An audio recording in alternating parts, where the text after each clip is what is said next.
vahaony oloko vahaony oloko andraisanao toroteny mahery vaika anova tanteraka ny fiainanao vavaka matanjaka na délivrance enjana ho fanafana ireo fatotra ahitanao ireo fijorona vavolombelona maro no ny asa mahagaga nataon'andriamanitra vahaony oloko vahaony oloko nandefandefety sy mba Nanisik ang punyang palay aminiran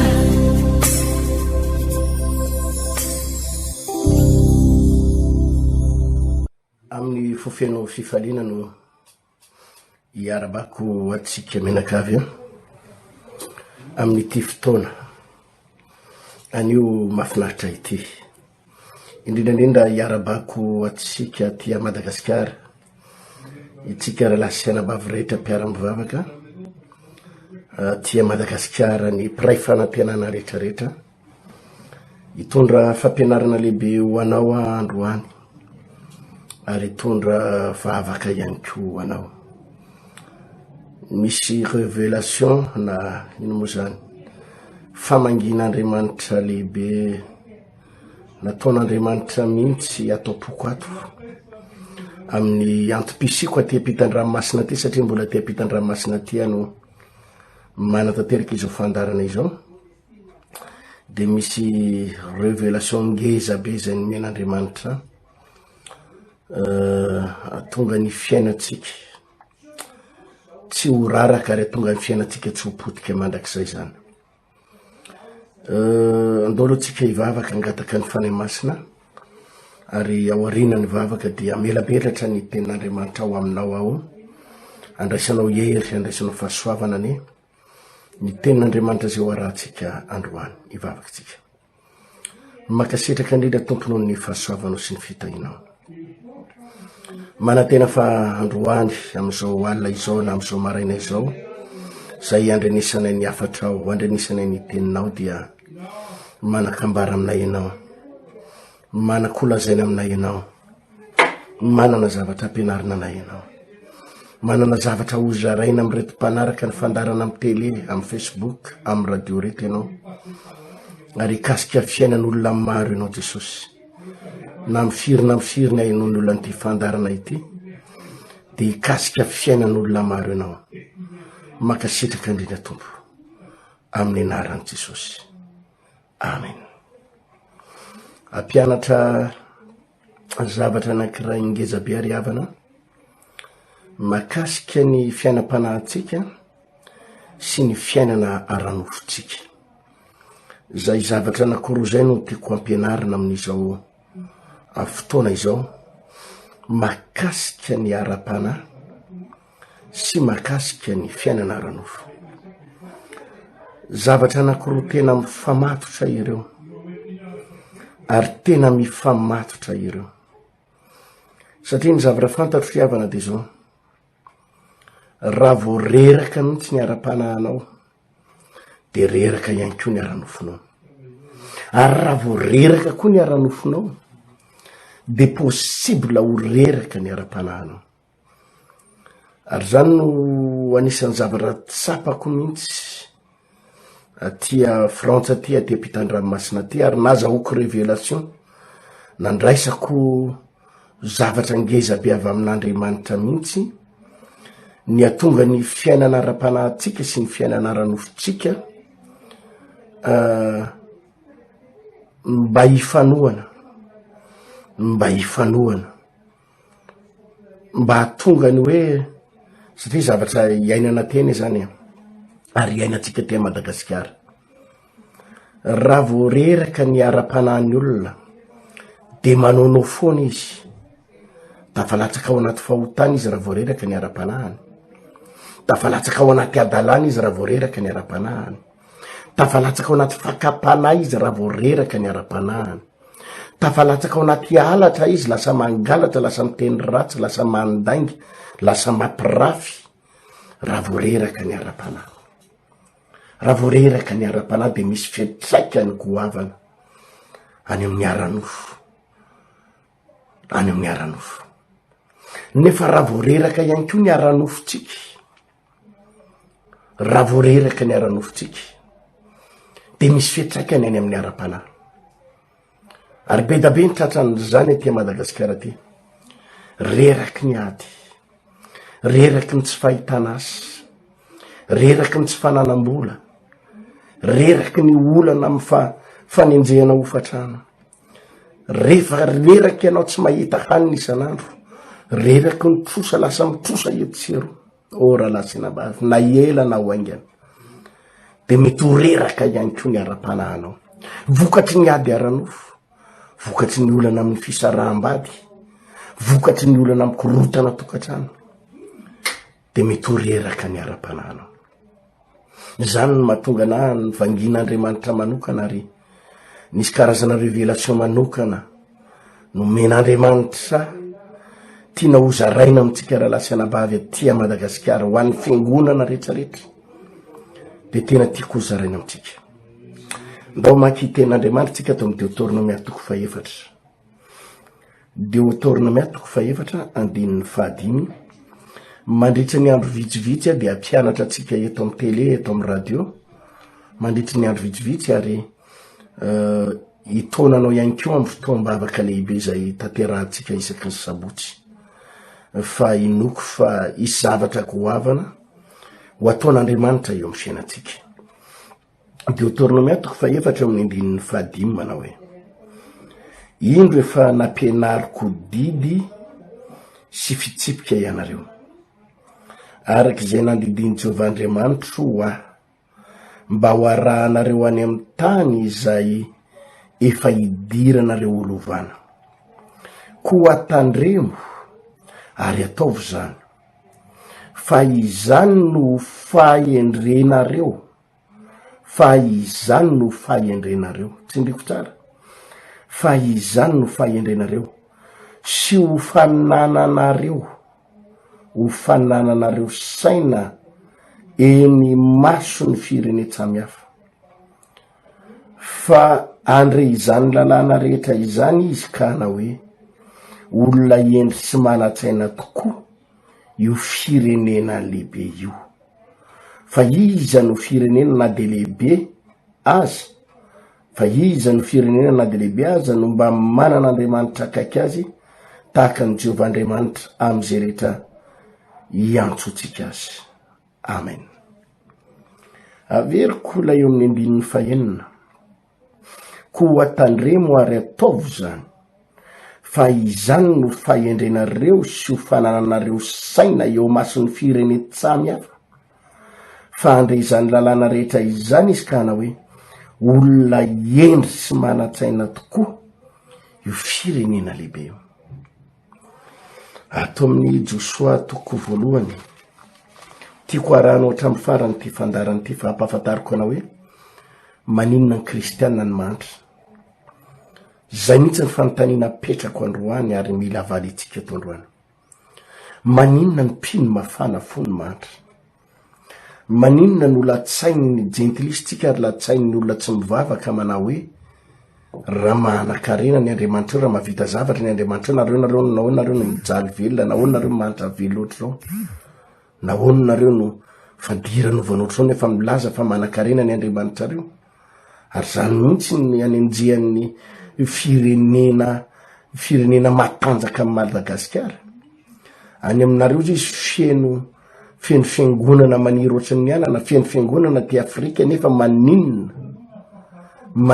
ny feno fiangonana nefa mahantra ny mpivavaka, mahantra ny kristianina, mahantra ny firenena. De ty fampianarana androany ty no valiny. Joshua 1:5. Aoka tsy ala mivavanao ity boky ny lalàna ity, fa saintsaino andro manalina, hitandremanao anao arak'izay rehetra voasoratra ao.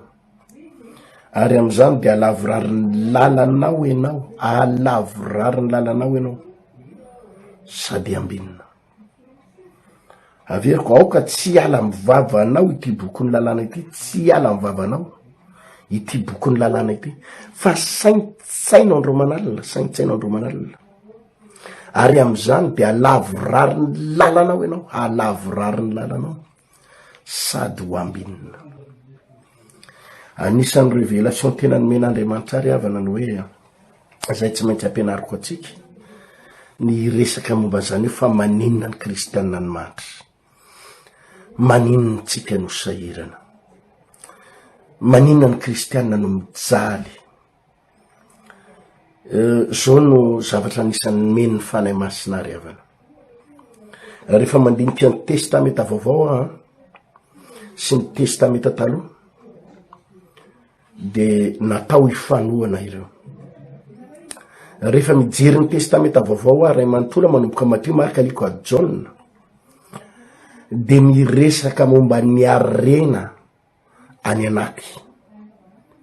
arena any anatin'ny fo, arena any anatin'ny saina, arena amin'ny fiainana mandrakizay. Zay ny tena voizin'ny testameta vaovao ray manontolo. Miresaka fiadanam-po Jesosy any anatin'ny fo zany, miresaka fitsarana makanisa ty amiko izy ianareo zay miasa fatratra sy mandrisatretana fa zany menareo fitsarana any anaty, zany resahan Jesosy. Miresaka momba ny fitsarana any anaty Jesosy, miresaka izy momba ny ozy izy mantsain'le vehivavy ao amin'ny Jona 4, nisan'le vehivavy natsaka rano le vehivavy tao Sikara tao Samaria nakarano, de zao teny Jesosy na iza misotro an'ty rano ty ozy izy mantsain'le rano tao anaty lava-drano de mbola ngetaeta. Fa na iza misotro ny rano zay maiko azy de tsy angetaeta intsony mandrakizay, fa ny rano zay maiko azy izy de fiainana mandrakizay miboboky avy ao anatiny, fiainana miboboky avy ao anatiny. Ka raha vao miresaka testameta vaovao tsika de miresaka zavatra ao anaty Jesosy, ao anaty tsika ao, miresaka momba fanahintsika, fiadanana ozy izy nomeko anareo, fiadanana no avelako anareo. Jesosy mandrakariva de nendreo tsy niresaka vola ao amin'ny testameta vaovao Jesosy rara zany hoe tsy ndraindray izy,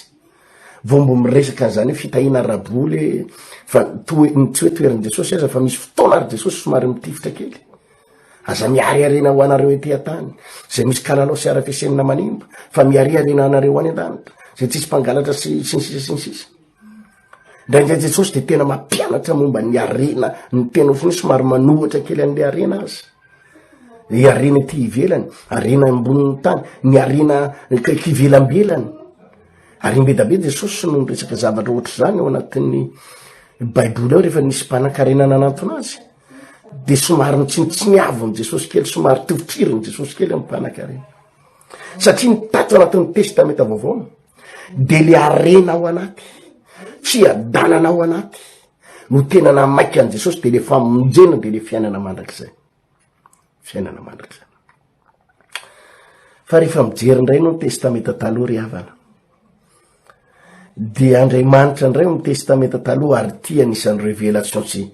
secret anankiray goavana anisan'ny men'Andriamanitra. De rehefa miresaka indray no testameta taloha,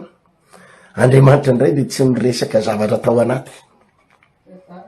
tsy miresaka zavatra tao anaty hoe fiadanana, filaminatsaina, fiadanam-po, tsy de miresaka zay, fa Andriamanitra indray de miresaka zavatra ivelany atao amin'ny testameta taloha. Miresaka fananakarena, miresaka andovan'ny tany Kanana hoe tonga dronosy tantely, ny arena ny jentily safindra ao aminao, amirapiratra ianao vao ny vavadinao idiran'ny arena, ny fitahina de andoha amin'ny marina, ny resaka Jesosy momba ny Andriamanitra zavady eo amin'ny testameta taloha, ny resaka Jehovah Andriamanitra momba ny arena ny tany, nanan-karena zany Abraham zany, ry Jakoba nanan-karena, i Joba de lehilahy endry, lehilahy mahitsy, lehilahy marina fa nisy nanan-karena tamin'ny zanaky ny tatsinanana. Ny Baiboly ato amin'ny testameta taloha de miresaka ny arenan'ny Davida, miresaka ny arenan'ny Solomon, miresaka zavatra ivelany,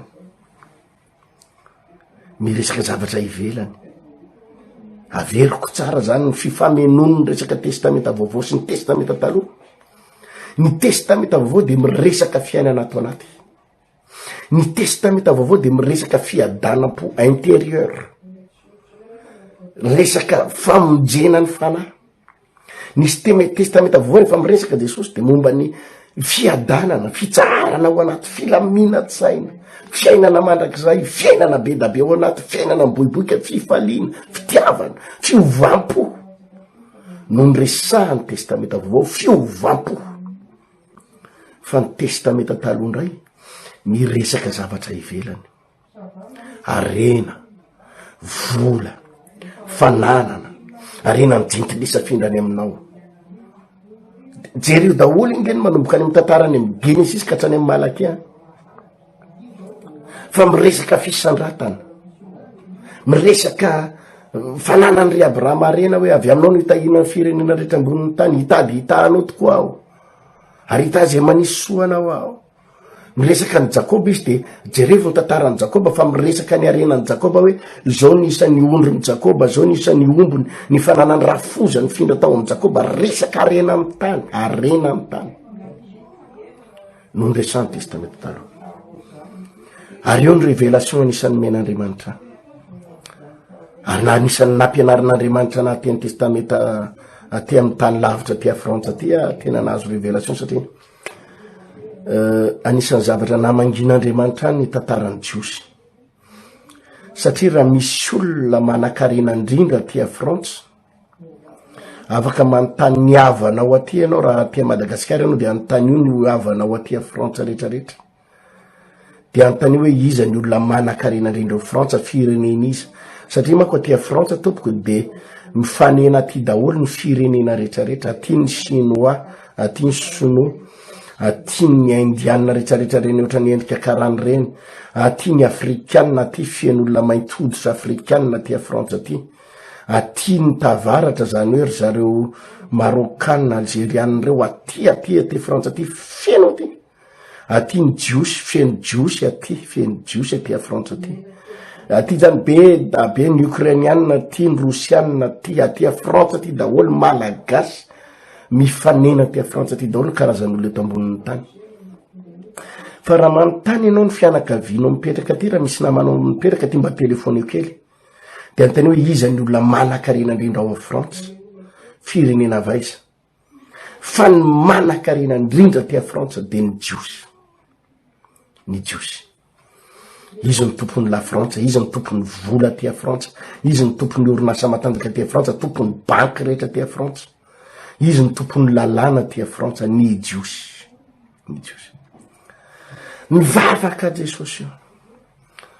inona ny mahatonga ny kristianina matry inona ny mahatonga ny kristianina mijaly maninony zay ny manana fifaliana ao anaty maninony zay manana fiadanam-po maninony zay ny vovonjy ary zay ho any an-danitra raha maty maninony zay ny manana fahasambarana anaty maninony zay ny manana tena hoe matsapa tena hoe nidiovinao tamy ranao ary tena vovonjy kanefa kosa jesosy maninony zay mantra velona maninony zay no tsy mbo manana fiara maro ny tsy mbo manana trano enjian'ny tompo trano firifiry mandefa mesazy ty amiko aty tsy voalohany io fa trano paster tsy voalohany écolage sahirany zay paster ao anatina olany zay ao anatina problème zay ao anatina zavatra sarotry zay mafy ny zavatra mahazo any paster mafy ny adaitrehanay firifiry amitsika ny sahirana zao ny révélation ny men'andriamanitra ny baiboly ray manontolo tompoko de tsy afaka misaraka ny testameta taloha sy ny testameta vaovao tsy afaka misaraka aiza nefa ny problème atsika pino negligetsika ny testameta taloha ambanitsika ataotsika tsinitsinina tsy mila ny testameta taloha zany fa lalany zany tsy mila zany testameta taloha zany fa didy zany tsisy an'izany testameta taloha zany fa lalàna ny fanamelohany zany tsy mila an'izany fa lalàna ny mosesy zany lalàna ny zososososo zany tsy mila an'izany tsika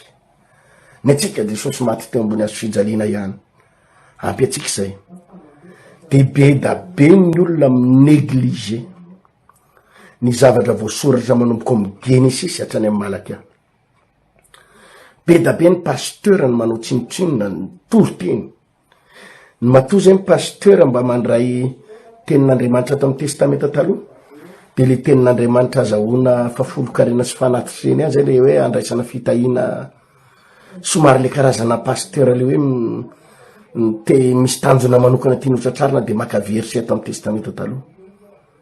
fa ny akamaronina mpanompon'Andriamanitra sy ny pasteur de tsy te alala izay zavatra voasoratra ao anatin'ny baiboly, ao anatin'ny testamenta taloha,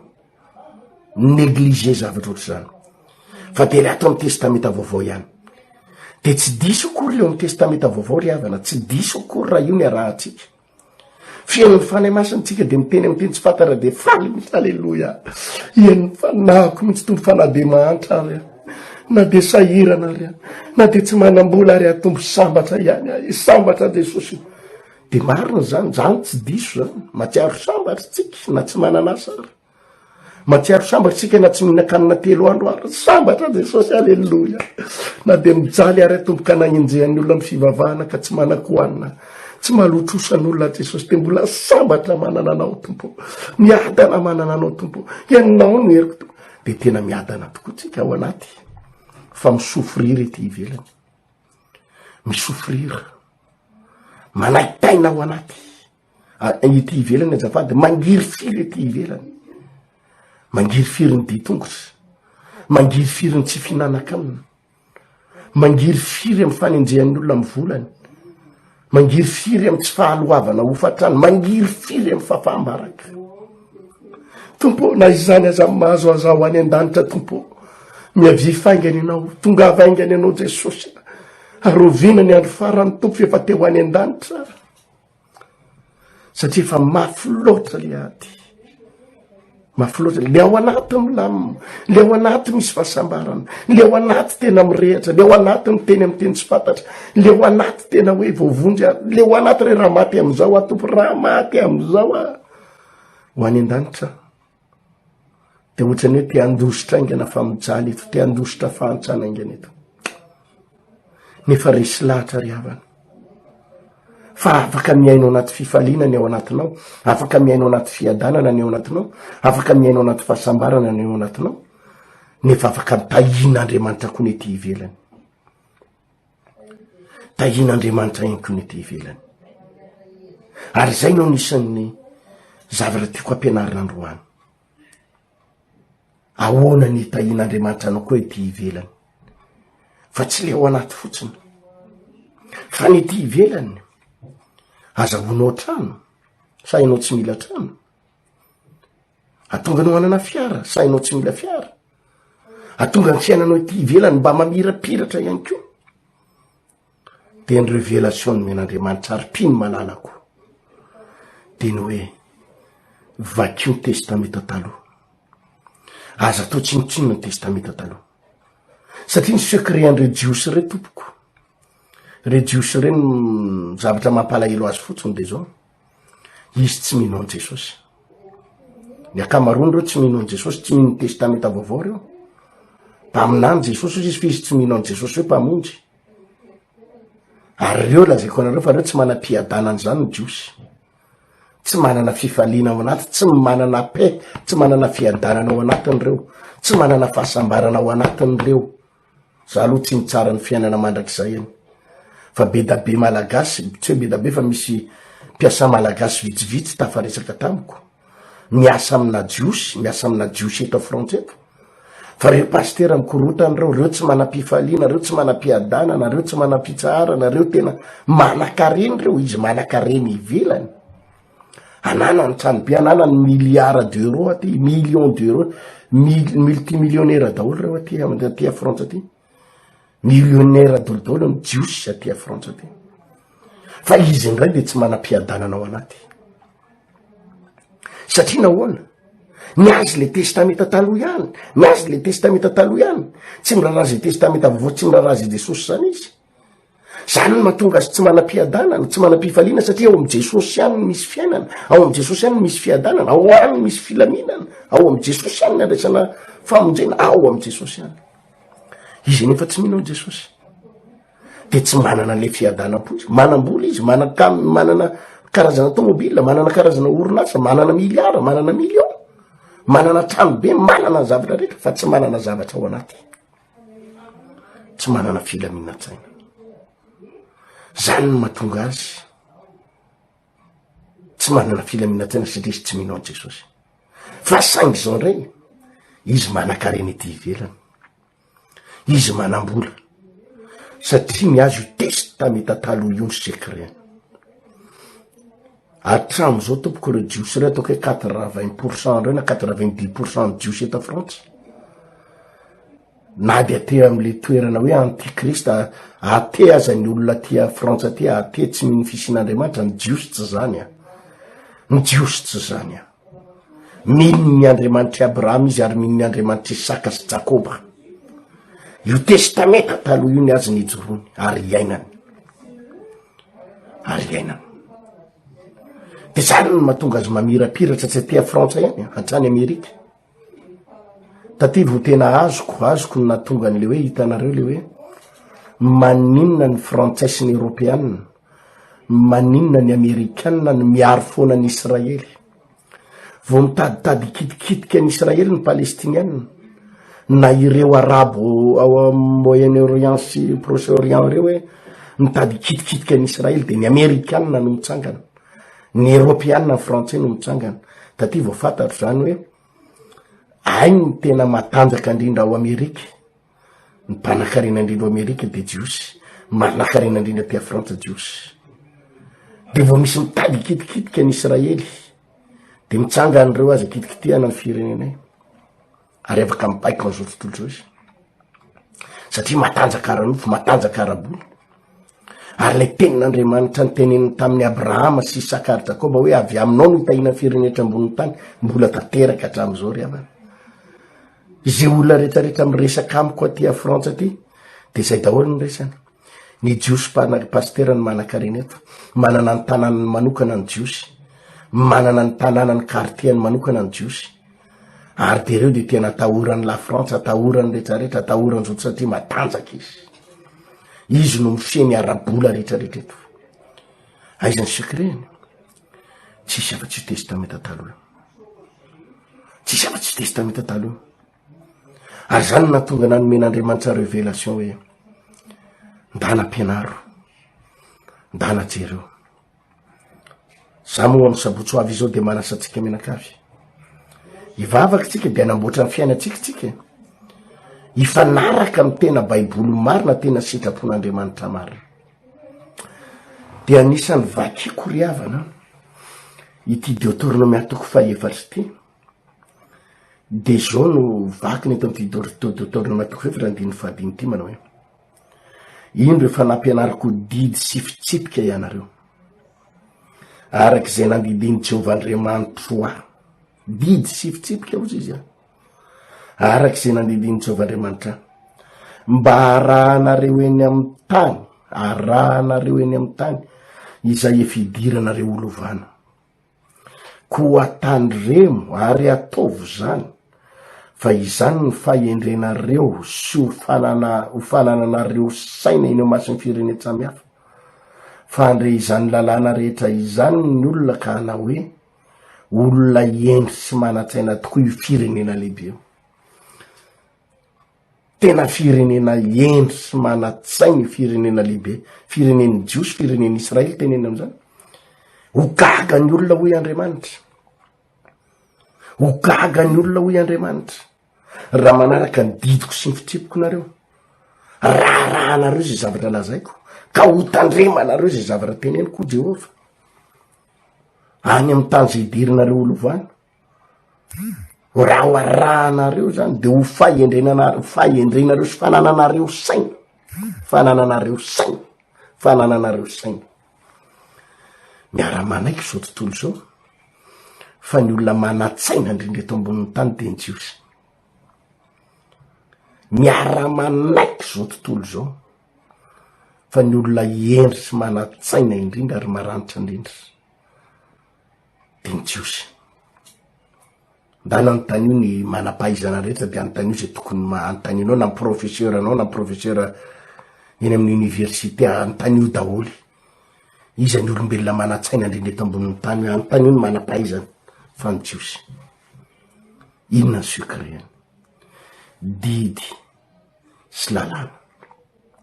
Za tsy miteny aminao hoe iverina any am'le didy fanamelohany tsika, na le didy hitanareo le didy hoe mampatahotra atsika sy le hoe didy inona koa didy inona daholo mampatahotra atsika tanora zany mako raha vao miresaka hoe didy sy lalàna mako ny baiboly de ohatrany tonga de any am'le hoe pastera iverina amy testamenta talondray be tsika iverina any amy zososo ijery miverina any amy lalàna avy ny zanak'Israely ary tsy nazaka lalàny misy lalàna ao anatin'ny baiboly io zay nifoanan'Andriamanitra nofoanana rehefa tonga tamin'ny testamenta vaovao de nifoanana ampianatra kely anareo an'izay anisan'izany ohatra ny didy miapanga sy ny didy fanamelohana ina moa zany didy miapanga zany zany didy miapanga sy ny didy fanamelohana zany de zao le hoe raha misy azo tanana mijangajanga de toraham-bato zany nifoanan'i Jesosy zany didy miapanga zany didy fanamelohana zany raha misy azo tanana hoe tsy mitandrina sabata na de toraham-bato raha misy tratra hoe mandika ny lalàna ao anaty baiboly de vonoina raha misy tratra de ohatra zany ohatra le vehivavy azo tanana mijangajanga amin'ny testamenta vaovao amin'ny Jaona 9 iny le nentin'ny jiosy teo am Jesosy hoe ty vehivavy ty azo ny tanana mijangajanga de andao toraham-bato de nifoanan'i Jesosy iny nozy Jesosy hoe zay tsy nanota taminareo nao ka hitora-bato azy lalàna ny fanamelohana zany lalàna ny iny izy ty fiapangana zany didy miapangy zany nofoanan'i Jesosy zany rehefa tonga tamin'ny testamenta vaovao reny zany le atao hoe didy nofoanana zay zavatra mitondra fiapangana reny le hoe tsy mahazo miditra amin'ny mitepolo ny vehivavy tratrana fadimbolany tsika maloto amy paty tsy mahazo mandeha mivavaka miditra amy tepolo reny atao hoe fanamelohana de reny efa nentin'i Jesosy teo ambony hazo fijaliany reny efa nentin'i Jesosy teo ambony hazo fijaliany reny lalàna fanamelohana didy miapangy reny fa misy zavatra kosa nefany vitsivitsy ary maromaro zay tena tokony ho arahana zao manko no anisan'ny zavatra tsapako riavana ary mbola révélation zaraiko amitsika ihany androany ny ao amin'ny testamenta vaovao a dia mirona kokoa any amy famonjena fanan'olona zay ny afatry Jesosy sitranony marary dioviny boka hitory filazany tsara ny olona very mandany any am'izao tontolo zao nareo de ataovy mpianatra ny firenena rehetrarehetra de nirona ho am'zany zany ny atao testamenta vaovao mirona tany amina fitoriteny fitoriana filazany tsara nirona tany amin'ny hazo fijaliana nirona tany amin'ny fanasitranana ny diakapoka tamin'ny fanasitranana ny aretina rehetrarehetra nirona tany amin'ny rany Jesosy ny testamenta vaovao ray manontolo de nirona tany amin'ny famonjena ny fanahy nirona tany amin'ny fitomana olona zay ratsorona fitomana olona ho an'i Jesosy zay ny atao amin'ny iny izy ty ny ao amin'ny testamenta vaovao de fitomana ny olona zany hoe nifantoka kokoa tany amin'ny hoe ahoana ny azahoana olona mba hitodika ao amin'i Jesosy ahoana ny azahoana olona atonga ny olona babo ao anatin'ny fiangonana ka ho tonga ny an-danitra toy izao ny mpiavan'Andriamanitra n'izao tontolo zao nomeny ny zanany lahatokana mba tsy ho very zay rehetra mino azy fa anana ny fiainana mandrak'izay zany hoe nitanjon'Andriamanitra tao anatin'ny testamenta vaovao de ny amonjena ny fanan'olona maro nirona kokoa tany amina olona averiko nirona tany amina olona hoe ahoana ny atao amonjena ny ty olo ty ahoana ny atao ny amonjena ny ty olo ty ahoana ny atao amonjena ny ty olo ty zany ny testamenta vaovao ary tsy diso zany tsara zany ary tokony atao zany natao ny pasteur Tina Randriary malala nandritry ny 20 taona nitory filazany tsara nanafaka ny olona tamin'ny fahotana nanafaka ny olona tamin'ny adalana nanafaka ny olona tao anatin'ny faharatsiana nitory teny momba an'izany pasteur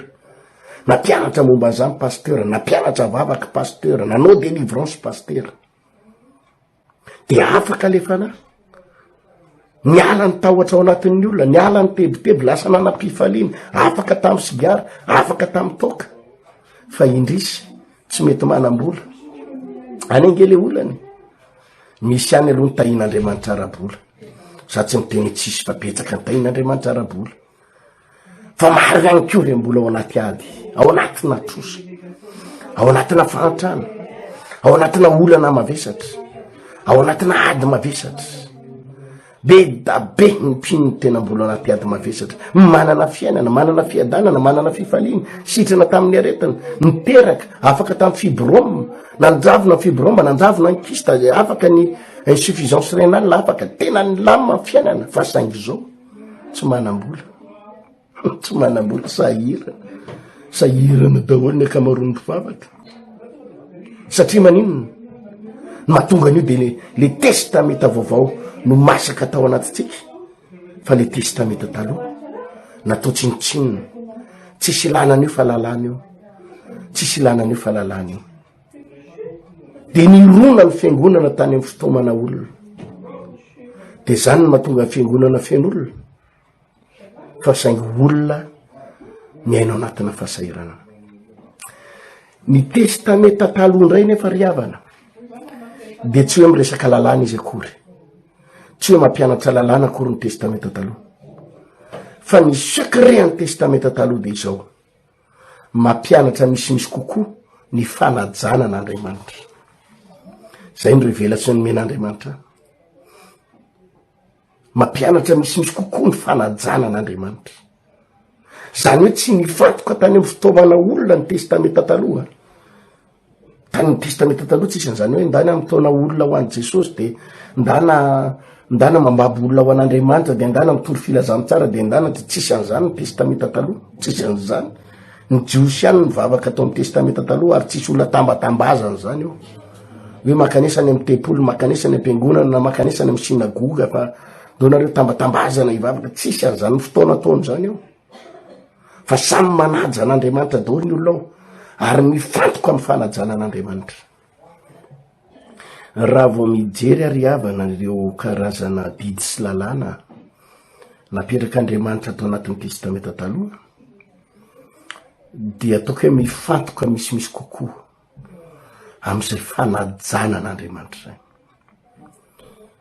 Raha vao mifantoka amin'izay fanajana an'Andriamanitra zay ny olona, ary mitombo amin'izay fanajana an'Andriamanitra zay, de ny zavatra omen'Andriamanitra voalohany de tsy vola akory,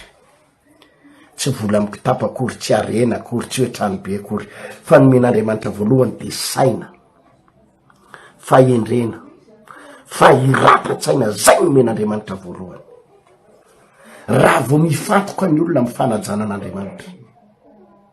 amin'ireo didy sy lalàna napetrak'Andriamanitra be da be ao anatin'ny testameta taloha reo tompoko, de tsy le hoe didy sy lalàna le hoe mampatahotra atsika reny hoa, tsy any le izy,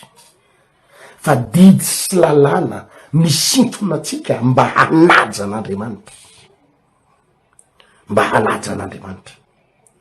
Ny testameta taloha tsy misintona an'izany hoe makanesa ty de hositranina amin'ny aretina ianao, de hitory-tenanao délivrance zany, tsisy an'izany hoe testameta taloha hoe hitoana olona ho an'Andriamanitra zany, de tao amin'ny firenena rehetra ndao rangatsika anompony tompo de mampianatra sy nanao ohatra. Non, tsy manao an'izany testameta taloha, hivavaka ianao tsara, tsy mivavaka ianao tsara, fa ny testameta taloha de samy manaja ny Andriamanina, manaja ny Jehovah-Andriamanitra ny olona. Ary zay no anisan'ny secret ry havana, zany ny secret anisan'ny tena nitahian'Andriamanitra ny zanak'Israely na ny jiosy, satria amin'ny fotoana izy manaja an'Andriamanitra, amin'ny fotoana izy manaja an'Andriamanitra, de misy saina maranitra ao anatiny ao. Zay mbola aza Baiboly eto, de niako tsara mihitsy ty Deutéronome 4 ty, 15, ino rehefa nampianariko didy tsipitsipika ianareo, arak'izay nandidiny Jehovah-Andriamanitra hoa, mba hiarahinareo any amin'ny tany zay efa hidirinareo olovana, koa tandremo ary ataovo zany, tandremo ary ataovo zany, fa izany no fahendrenareo sy ho fanananareo saina, fanananareo saina eo imason'ny firenena samihafa, fa andre izany lalàna rehetra izany izy ka hanao hoe olona endry sy manatsaina tokoa i firenena lehibe. Tsy vola ny men'Andriamanitra atsika voalohany, tsy arena, raha vao manomboka makatotsika, makato io ia zay voasoratry ny Baiboly atao amin'ny testameta taloha, de tsy hoe ino misy vola sy arena be raiky tapo,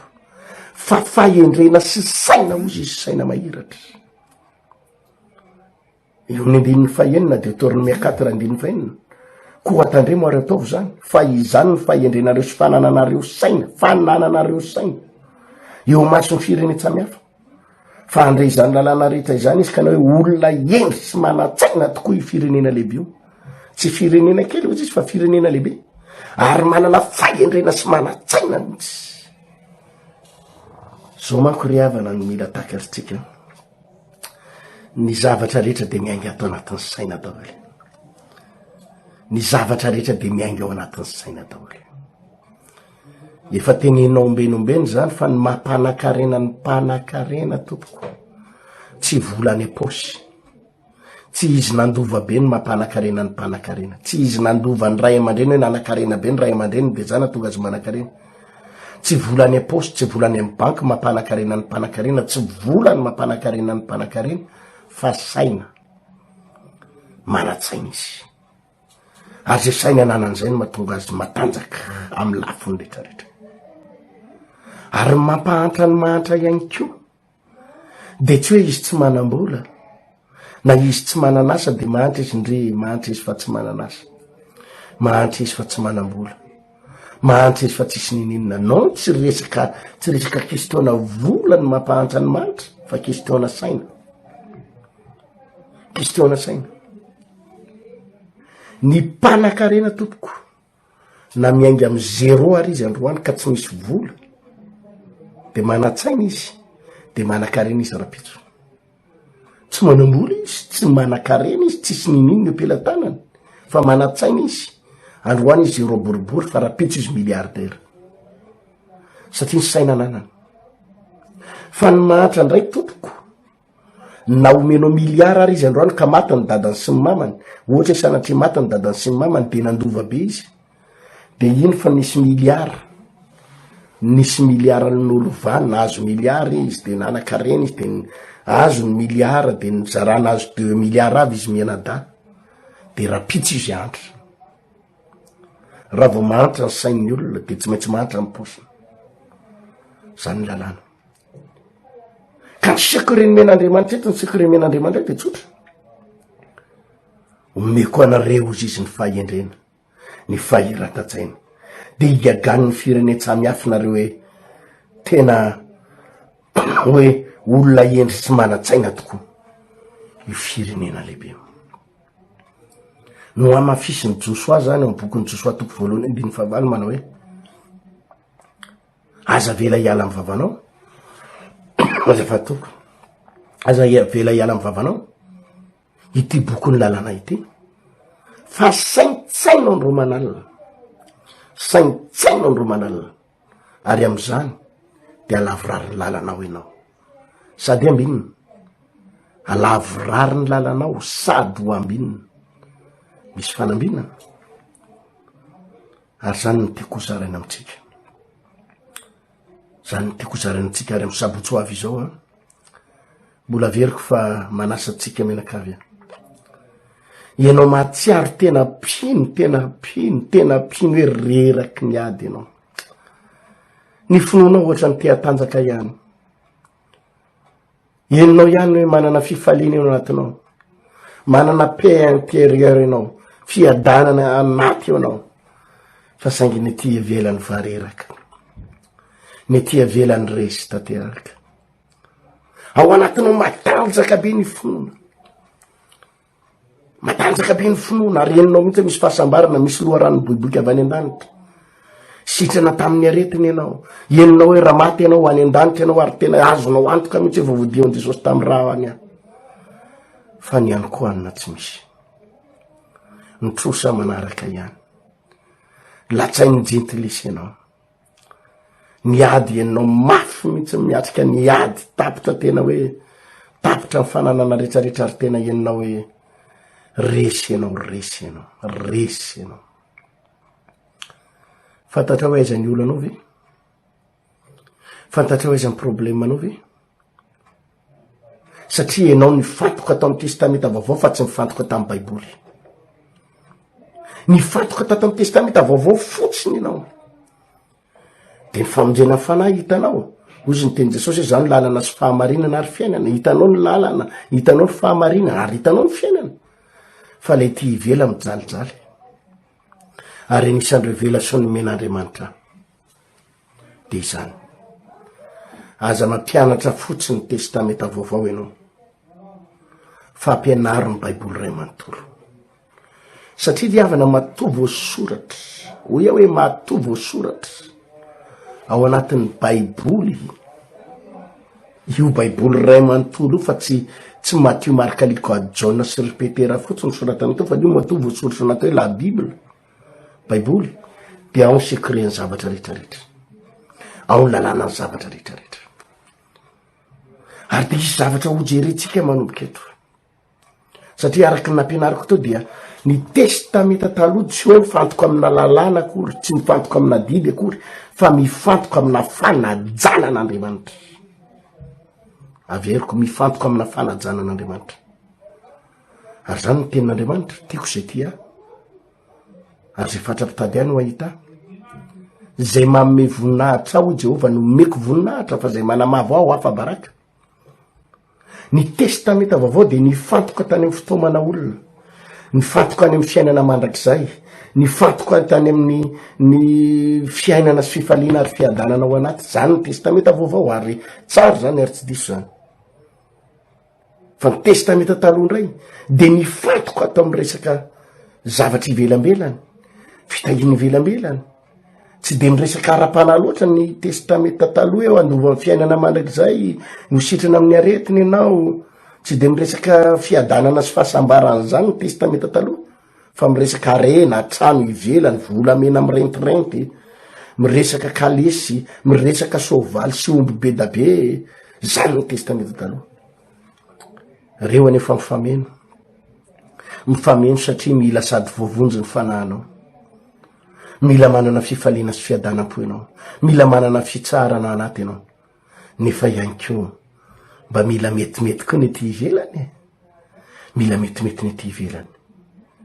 satria ny famonjena de complet. Fa am'izao fotoana izao ny mampalahelo ry havana mandeha ila ny fivavahantsika. Ary zany ny maherera be mihitsy zany am'izao fotoana izao ny fivavahana eto ambonin'ny tany. Ny tena fahadisoana goavana zany eto ambonin'ny tany de zao misy an'ireo le atao judaisme, misy an'ireo le atao hoe ina koa izy ty jiosy, misy an'ireo le mpanorandalàna sy resaka hoe de niazy tsy mila testamenta vaovao izy, tsy mila azany Jesosy zany izy, fa niazy le testamenta taloha ihany, testamenta taloha ihany. Zany zao mampalahelo zany satria lasa mandeha ila le fivavahana. De zany ane anisan'ny hitanareo ny mahatonga ny arabo, anisan'ny arabo na ny musulmane somary matanjatanjaka amin'ny zavatra ivelambelany, matanjaka arabola, satria tadidio tsara fa ny Coran zareo na ny Coran zareo na ny baiboliny misy apahany be da be amin'ny lalànan'ny baiboly atao amin'ny testamenta taloha. Azafady testamenta taloha misy apahany be da be mifandray amin'ny Coran. De zany anisan'ny mahatonga ny zala matanjaka ivelambelany, tsy hoe vovony, tsy hoe manana fifaliana akory, tsy hoe manana zavatra anaty ara-panahy akory izy, fa le zavatra kivelambelany ananany. Aiza nefa ny kristianina ndray mampalahelo, diso mifantoka loatra le atao amin'ny testamenta vaovao tsika, fa tsy miraran'le baiboly ray manontolo. De le ara-panahy mirehatra feno ny fanahy masina, aleloia, ny fanatrehanao, aleloia, aleloia, fa reraka kely daholo le ara-nofo. Zany no anisany namangin'ny tompo hoe toriny baiboly ray manontolo. Misy zavatra tokony anarana tompoko atao amin'ny testamenta vaovao, ary misy zavatra tokony anarana atao amin'ny testamenta taloha, mba hatonga ny fiainatsika misy équilibre. Fa tsy hoe mandroso be ny ara-panahinao, mandroso be ny rehatra be ny ara-panahy, nefa ny ara-nofo eto korotana isan'andro ny akonana satria tsy mihinan-kanina. Ny vadinao ny zanakao lasa tsy mivavaka atsony satria reraky ny tsy fihinan-kanina. Za dada tsy hivavaka atsony, reraka za tsy hivavaka atsony. Ny déséquilibre ny fiainanao. Ary mba tsy hatonga le ara-panahy le fiainatsika koa hoe ny ara-nofo be matanjaka be, ny ara-nofonao manan-karena be, nefa ny ara-panahinao tsy ao. Déséquilibre, fampifamendra na ny ara-panahy na ny ara-nofo. Aza vela hiala amin'ny vavanao ty boky ny lalàna teo Josoa, fa saintsaina andro manalina. ary am'izany de alavorariny lalanao anao sady ambinina misy fanambinana ary raha vo miresaka fanambinana tsika de tsy afaka misaraka amy baiboly ray manontolo fa tsy ny testamenta vaovao fotsiny. Izy fotoana ry havana mpianatra manomboka eto amin'ny amité télévision eto amy radio hoe inona daholo ny zavatra tokony ho takatsika momba an'izay fanajanan'Andriamanitra atao ny testamenta taloha zay atao anatin'ny baiboly zay satria rehefa mifantoka amy fanajanan'Andriamanitra isika za tsy miteny hoe mifantoka amy lalàna akory fa ireo didy sy lalàna reo ny akamarony de mifantoka amy fanajanan'Andriamanitra. Ndao hoe naratsika hoe inona daholo le fanajana mila atao ao anatren'Andriamanitra zay voasoratra ny baiboly ndao jerentsika zany fa raha iainatsika zany za mampana-tena anao tompoko fa zay ola tenin'Andriamanitra zay ny bokon'ny Samuel voalohany izay manome voninahitra ho i Jehova no meko voninahitra fa zay manamavo de ho afa-baraka safia zany rehefa itsika manaja an'Andriamanitra manome voninahitra an'Andriamanitra de Andriamanitra koa manome voninahitra atsika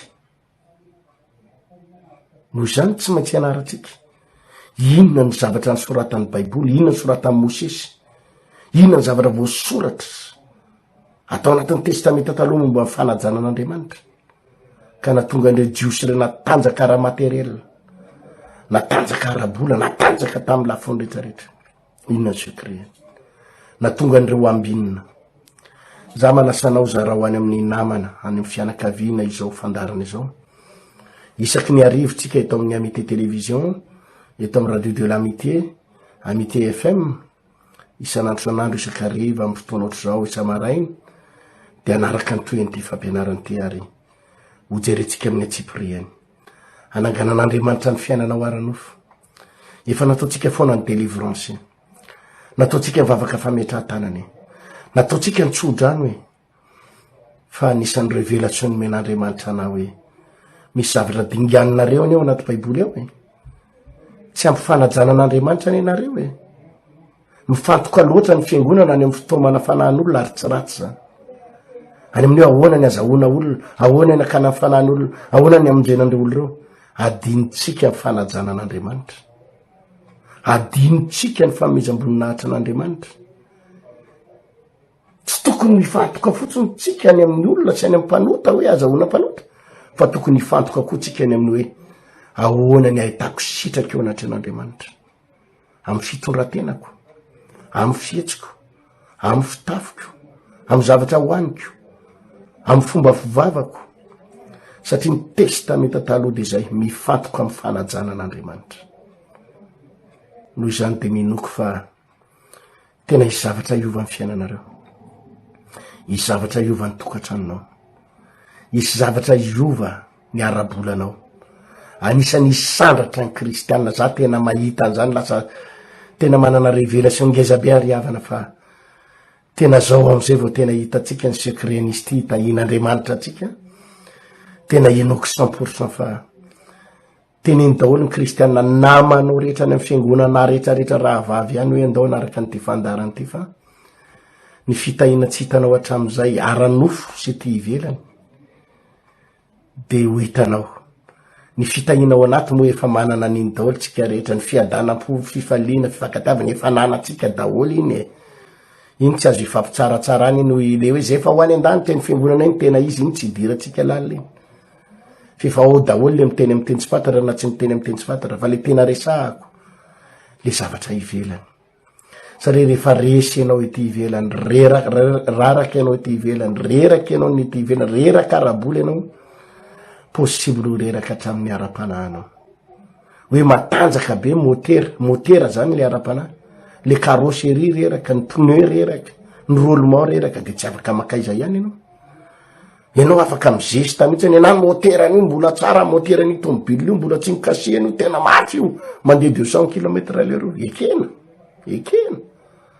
fa ny roulement anao simba ny pneu reraka ny carrosserie vizana tsy afaka mandeha any noho zany mifameno reo tompoko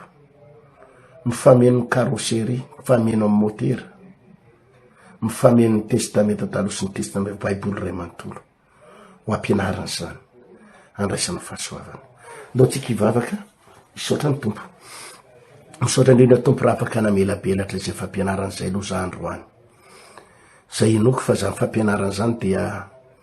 ampiova tanteraka ny zava-misy iainanay tsy natao resy zay ary tsy natao potika zany tsy natao potika ary tsy natao resy tsy natao afabaraka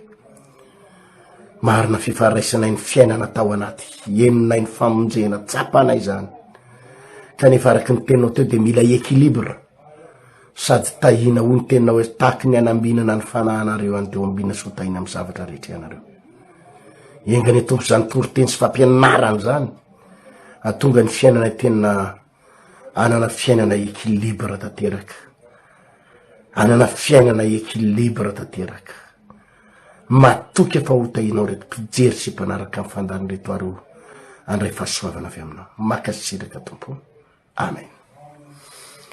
izay ny fotoanantsika menakavy teto inoko fa nandray hery ianao nandray fahasoavana ianao amin'ny sabotsoavy izao dia mba isy zavatra kely ho ampitaiko antsika menakavy ao anatin'ny minitra vitsy